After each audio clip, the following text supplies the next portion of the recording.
Bismillahirrahmanirrahim. Assalamualaikum warahmatullahi wabarakatuh.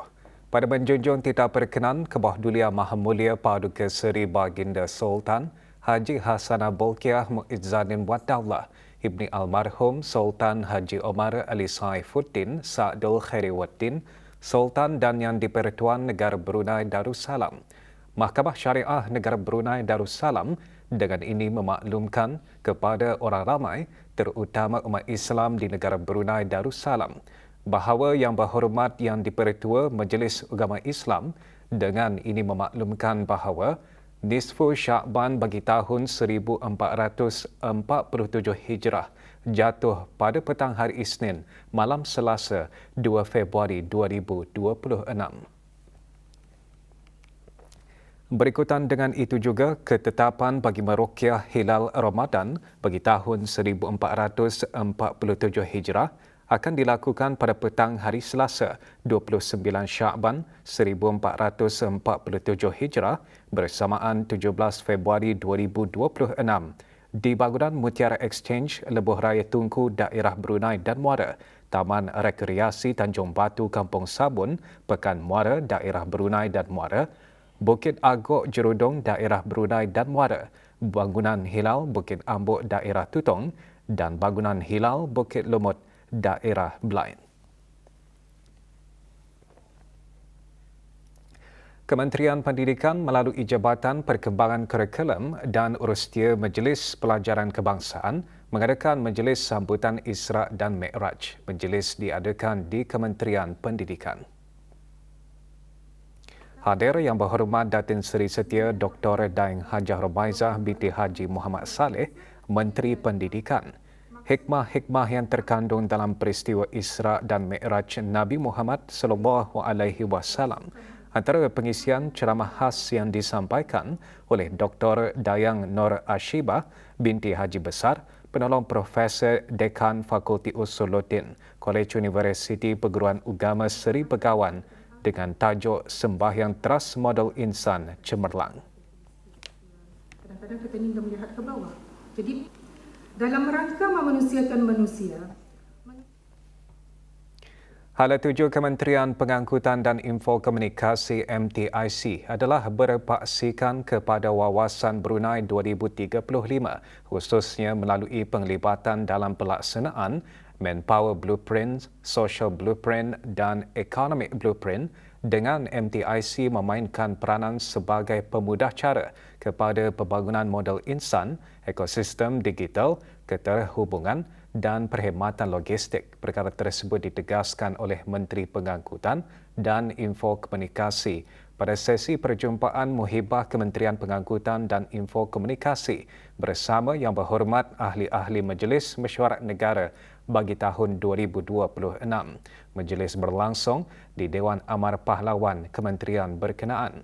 Yang Berhormat Pengiran Dato' Seri Setia Syamhari bin Pengiran Dato' Paduka Haji Mustafa juga merumuskan kemajuan MTIC sepanjang tahun 2025, antaranya melibatkan aspek keselamatan pengangkutan dan cyber, pendigitalan, perkhidmatan, pemodenan sistem maritim serta pelaksanaan inisiatif yang menyumbang kepada ekonomi dan peningkatan hasil negara. Yang Berhormat turut mengongsikan tentang perkembangan projek-projek di bawah Rancangan Kemajuan Negara ke-12 RKN 12 yang di bawah MTIC dan status projek perkhidmatan pengangkutan awam. Juga diperkenalkan pelan strategik baharu Kementerian Pengangkutan dan Infokomunikasi bagi tempoh 5 tahun akan datang dengan mengambil kira segala pencapaian, cabaran serta pengajaran daripada pelaksanaan pelan strategi terdahulu. MTIC telah memperbaharui pendekatannya dan matlamat yang lebih realistik dan bertujuan untuk terus mensejajarkan dengan matlamat dan sasaran jangka panjang seperti yang terkandung di dalam Wawasan Brunei 2035. Plan induk negara iaitu National Blueprint serta plan-plan tindakan yang berkaitan. Selain itu, MTIC 2030 turut melibatkan pandangan daripada pelbagai pihak berkepentingan bagi memahami dengan lebih mendalam akan isu dan keperluan rakyat dan negara yang sebenar. maka perambas saya Yang dengan berhormat sukacita merasmikan pelancaran pelan strategik Kementerian Pengangkutan dan Infokomunikasi 2026-2030 iaitu MTIC 2030. Manakala dalam ucapan balas yang disampaikan oleh Yang Berhormat Awang Haji Daud bin Jihan selaku Ketua Rombongan Ahli-Ahli Majlis Mesyuarat Negara ke sesi berkenaan, menyambut baik aspirasi dan fokus strategik yang digariskan khusus dalam usaha mempertingkatkan kecekapan perkhidmatan, memanfaatkan teknologi serta memastikan pembangunan yang mampan dan inklusif, sekaligus percaya pelan strategik itu akan menjadi panduan penting dalam memperkukuhkan penyampaian perkhidmatan dan mercu pembangunan negara. Keadaan cuaca negara Brunei Darussalam pada masa ini masih berada di fasa pertama monsun timur laut atau dikenali sebagai musim tengkujuh. Dalam tempoh ini, negara lazimnya mengalami keadaan cuaca yang tidak menentu dengan kejadian hujan atau hujan berpetir sekali-sekala lebat. Keadaan cuaca aktif diramal sehingga Khamis 5 Februari. Hujan sekali-sekala lebat dan berpetir dijangka akan menjejaskan beberapa kawasan negara dengan kelajuan angin meningkat sehingga 50 km sejam semasa atau dekat hujan lebat dan berpetir.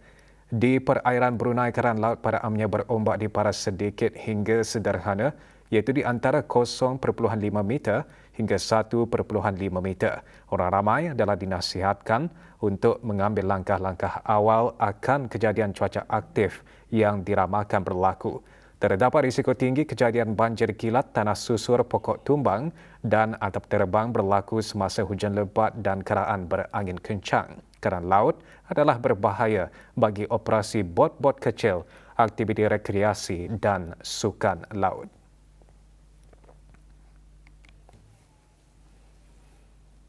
Sebahagian besar kawasan di daerah Brunei dan Muara berkemungkinan mengalami gangguan bekalan air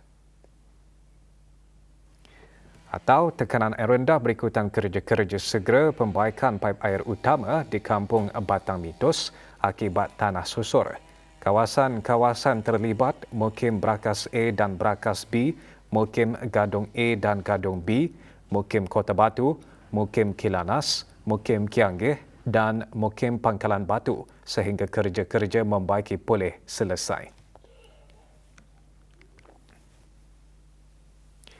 Untuk makluman orang ramai, tangki-tangki biru disediakan di beberapa lokasi seperti Mukim Brakas A dan Brakas B, Mukim Gadong B, Mukim Kota Batu, Mukim Pangkalan Batu dan Mukim Kilanas.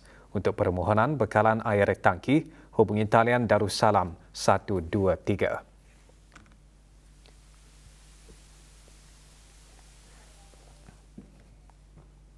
Program Belia Al-Wahdah merupakan wadah untuk membina hubungan yang lebih erat, saling menyokong dan mengukuhkan nilai perpaduan dalam kalangan murid sebagai satu ummah.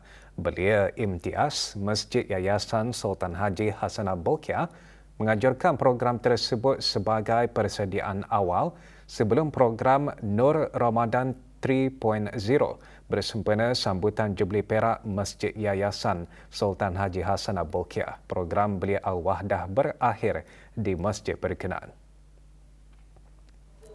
Seramai 40 murid dari Sekolah Ugama Kampung Bolkiah menyertai program tersebut. Program yang juga merupakan pengisian sempena hari bertindak bertujuan memperkasa pembangunan belia masjid secara berterusan. Program yang turut diserikan dengan ceramah bertajuk Penyatuan Ukhuwah dan Peranan Belia Masjid juga menekankan kerjasama dan kesatuan selaras dengan matlamat melahirkan belia yang berdisiplin, bertanggungjawab dan berakhlak.